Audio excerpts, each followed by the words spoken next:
Assalamualaikum warahmatullahi wabarakatuh. Halo anak-anak, apa kabar semuanya? Kita bertemu lagi masih di pelajaran IPA semester genap ya. Dan kita juga masih di bab tentang kemagnetan dan pemanfaatannya dalam produk teknologi. Kalau kemarin kita membahas tentang teori kemagnetan, maka sekarang kita akan membahas tentang elektromagnetik ya. Masih bersama Ibu. Kita mulai ya. Ya, nah ini kita akan membahas elektromagnetik yang bisa menyebabkan gaya Lorentz, nanti kita bahas, dan disebabkan oleh interaksi antara kelistrikan dan kemagnetan. Nah, elektromagnetik ini juga bisa menimbulkan induksi elektromagnetik yang bisa kita gunakan untuk generator dan transformator, ya. Nah, dengan mempelajari bab ini, mempelajari tentang elektromagnetik ini, diharapkan kamu bisa lebih memahami tentang konsep kelistrikan dan kemagnetan dengan lebih baik. Oke, kita lanjut ya. Ya, elektromagnetik merupakan hubungan antara kemagnetan dengan kelistrikan. Elektro, listrik, magnetik, magnet. Jadi pasti berhubungan antara listrik dengan magnet. Kalau di perkuliahan itu biasa kami menyingkatnya dengan lismag, ya, listrik magnet. Fenomena ini ditemukan secara tidak sengaja. Jadi ketemunya dulu nggak sengaja nih oleh seorang ilmuwan yang bernama Hans Christian Ørsted. Dari yang hidupnya sekitar 1770 sampai 1851 ketika Ørsted ini akan memberikan kuliah bagi mahasiswa. Jadi ketika mau nerangin, dia tiba-tiba menemukan fenomena ini. Nggak sengaja ya, tapi bisa menjadi sebuah teori yang sampai sekarang masih kita gunakan. Ørsted di sini mengamati bahwa ketika sebuah kompas, tahu kompas ya, itu diletakkan dekat kawat berarus, maka jarum kompas tersebut ternyata menyimpang atau bergerak sendiri, ya. Segera setelah arus mengalir melalui kawat tersebut. Nah, jadi ketika arusnya mengalir, maka si jarum kompasnya itu langsung bergerak, ya.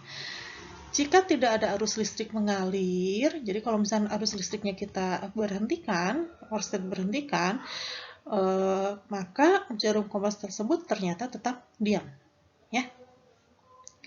Nah, karena kalau jarum kompas itu dia hanya bisa bergerak atau hanya bisa disimpangkan hanya oleh suatu medan magnet, ya. Jadi jarum kompas bisa bergerak kalau ada medan magnet di sekitarnya.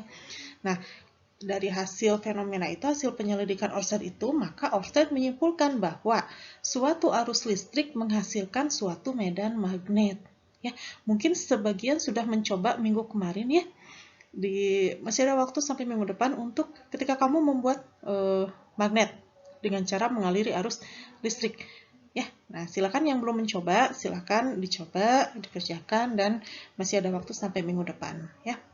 Nah, ini juga sesuai dengan penyelidikan dari Ørsted, ya. Sekali lagi Ørsted menyimpulkan bahwa suatu arus listrik dia akan menghasilkan suatu medan magnet, ya.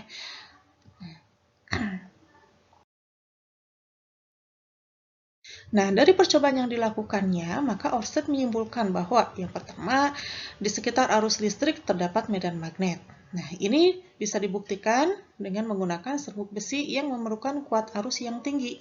Jadi tidak bisa dengan baterai yang kecil. Jadi arusnya harus tinggi ya. Arusnya harus besar supaya nanti medan magnet yang tercipta juga besar ya. Tadi yang sederhananya secara tidak sengajanya tadi ketika si jarum kompasnya menyimpang. Lalu, arah medan magnet atau garis-garis gaya magnet bergantung pada arah arus listrik. Kalau arah arus listrik dirubah, maka arah medan magnet juga akan berubah. Ya, jadi tergantung pada arus listriknya nih. Kemana? Apakah ke kanan atau ke kiri? Nah, itu mempengaruhi arah medan magnetnya. Dan yang terakhir, menurut Ørsted itu adalah besar medan magnet dipengaruhi oleh kuat arus dan jarak terhadap kawat. Jadi, kuat arusnya berapa nih? Kecil atau besar? Dan jarak terhadap kawatnya itu jauh atau dekat? Ya, itu.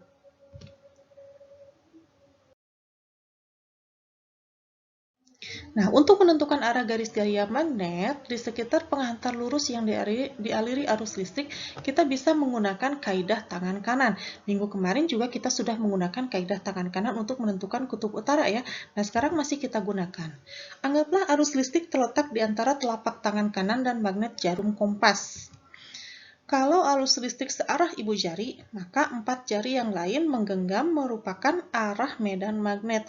Jadi kita hanya menggunakan kita menggunakan 5 jari, 4 jarinya dia menunjukkan arah arus listrik, ya.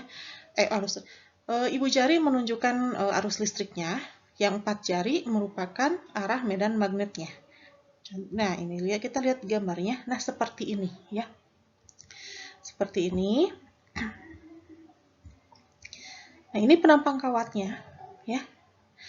Nah, kalau arus mengalir, misalnya di sini contohnya dari bawah ke atas, ya. Berarti tadi arus ditunjukkan oleh ibu jari, ya. Maka kita juga menunjukkan ibu jari ke atas. Ini menunjukkan arah arus. Kalau ibu jari ke atas, maka 4 jari berputar mengelilingi penampang ini, ya, melingkari.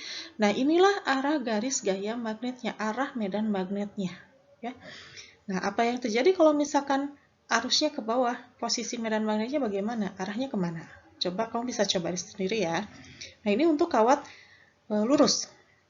Bagaimana kawat yang melingkar? Sama saja. Nah, hanya seperti ini mungkin bentuknya, ya. Sama, arah ibu jarinya arus. Nah, ini arusnya ke atas, ya, ke sini. Si 4 jarinya arah medan magnet. Maka kurang lebih seperti ini, ya. Itu kaidah tangan kanan untuk arah arus listrik dan medan magnet di sekitar kawat berarus listrik. Oke, kita lanjut ya. Nah, ini arah gaya magnet pada kawat lurus berarus. Nah, ini arusnya kita ambil ke atas, sama seperti contoh. Ini ke atas, maka kemana medan magnetnya? Kita lihat.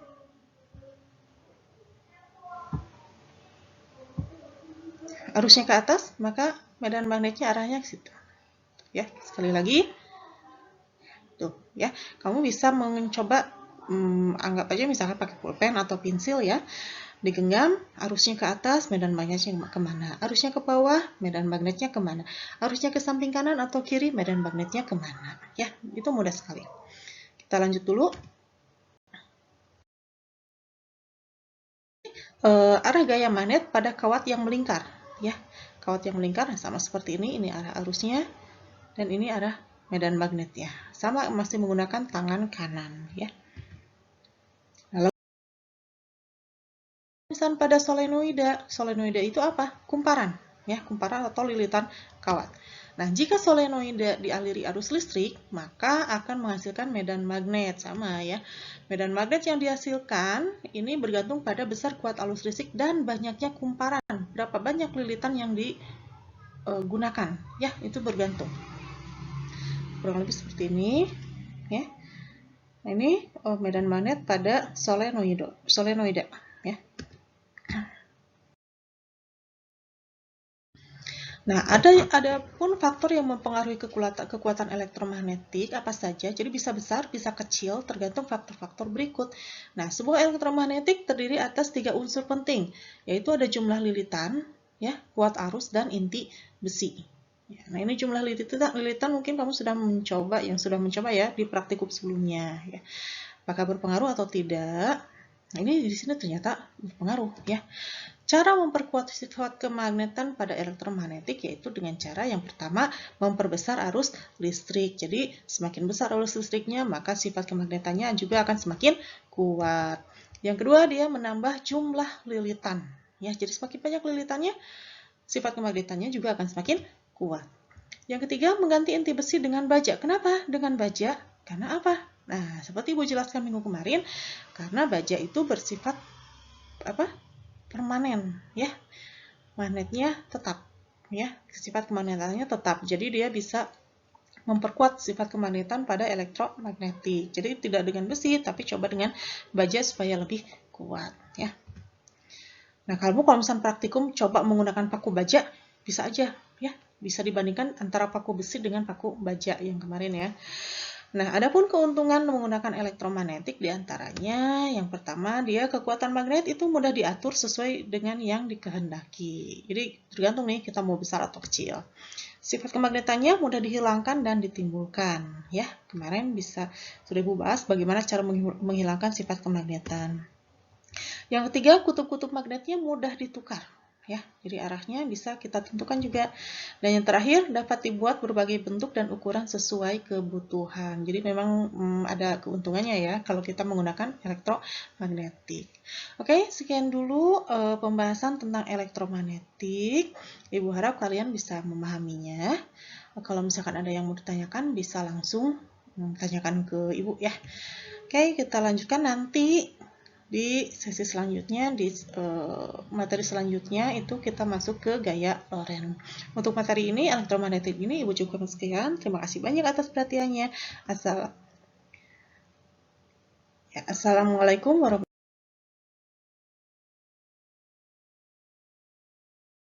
wabarakatuh.